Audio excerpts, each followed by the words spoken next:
বাবা গ্রামে এসে কেমন লাগে বলো তো ধান খেতে দিয়া হাঁটতে? অনেক অনেক ভালো লাগে। ভালো লাগে? তা আসো, আস্তে আস্তে আসো।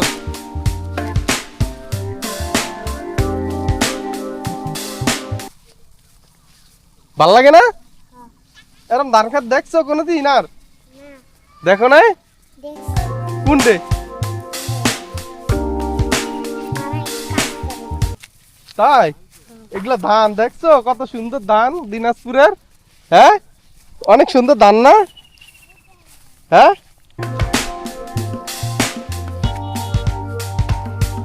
কত সুন্দর ধান বাবা। এই দেখছি। এই যে ধান খেতে পানি দিছে। ওখানে।